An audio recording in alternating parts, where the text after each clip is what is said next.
अपना घरे में से केहू गड़ जाता, अपना घर में केहू ललकारता।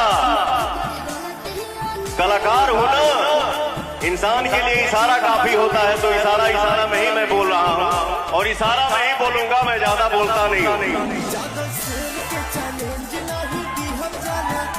यहाँ आइए वहाँ आइए, तो जे अपना घर में से गड़ जाता